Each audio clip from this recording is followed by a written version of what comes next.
to approve abortion. Just 19 years ago, she actually got served, and she was on TV, and she writes books out, and she explains why she did that. She said, it's such a lie, because what they do is, when, and this is why I said it's going to get worse, what they do is, she said, because I had a clinic, I need a large clinic, and I wanted to have like a bigger clinic, so you can competition, just like if it's a regular company, it's treated almost like a company, and you try to get your abortion clinic more profitable than that, and then whoever is managing those clinics, they could get bonuses and raises, and she said she was making millions of dollars. To kill babies? Yes, in these abortion clinics. And she said it was a lot of the young people that do this, a lot of the young women, and even men that are under pressure to not know what to do sometimes. Sometimes they're kind of innocent in this because they're led to believe, they're given information and led to believe that it's really not that wrong. It's an inconvenience and it can be corrected by this. So that's why we have to pray for a lot of young girls, because sometimes they're like led astray. And then later on, they are so regretful. Well, that's what this abortion clinic lady said. But let me tell you one key thing that stood out, that I think it's going to be worse until the Lord intervenes. The Lord may come back before. But she said what they do is instead of offering that to like 16 and 18-year-olds your age, now they move it back further and further, and they encourage so much that it would be younger for young girls, even up to 14. She said, well, now my clinic offers all this to 14-year-olds, so I'm making even more money. People are coming to my clinic. And so the key is, move your age range down. So then she started moving it down to 13. So she said, I was the most successful. But she said there was a meeting that was going to be in this large city, and there was going to be, it was about businesses, successful businesses with like multi-million-dollar businesses, and there was a man, and it would be just like a business association, no matter if you're having a grocery store or hospitals or whatever, and he was at this meeting, and she said she knew when he'd come in, and she was sitting at a table, she could tell by his conversation something very different about him. The ethical way that he was wanting to do things, this is how he was successful.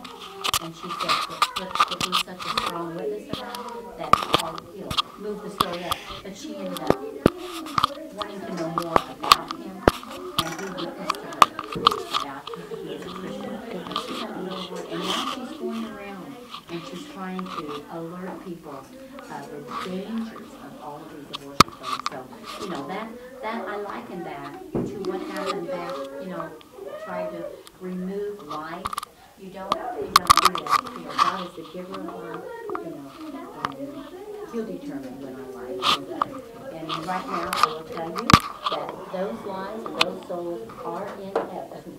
We don't understand all the particulars, but God's plan is still going to be carried through. And while Pharaoh thinks he's going to do this, or certain clinics think they're going to be so profitable, and they do things out of greed, God will still preserve their soul, because this is just a temporary life. So, back here that place, what was some of the other places? Maybe you can tell me, what was some of the other places?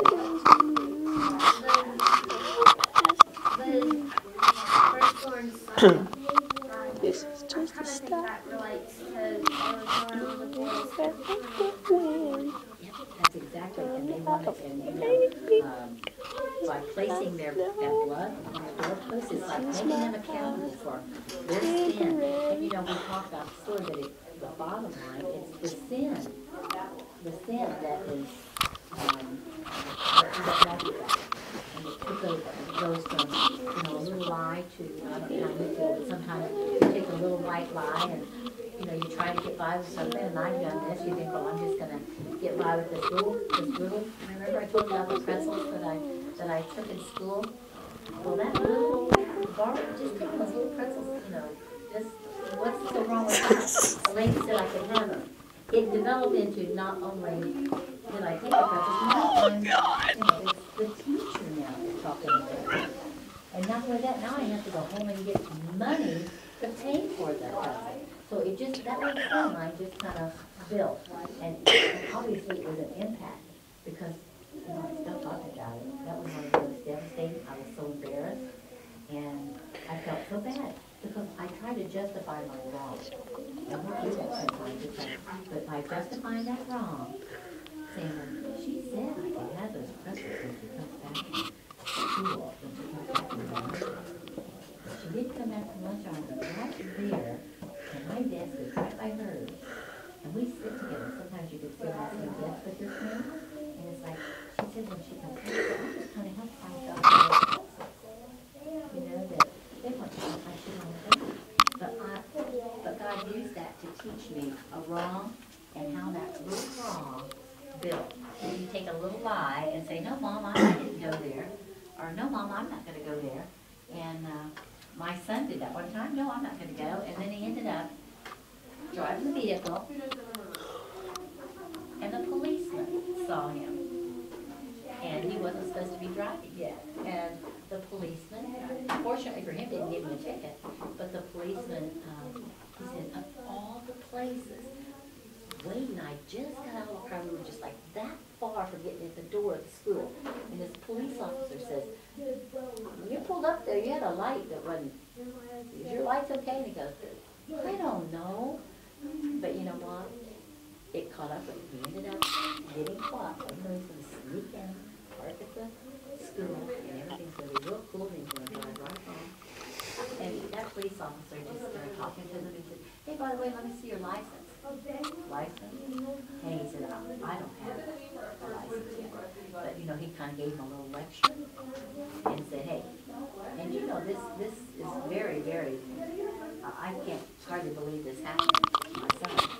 He said, I'm going to trust that you're going to drive this home, go straight home and park it, and I'll drive again. Brandon says, I can't believe you let me even leave in the car to go home.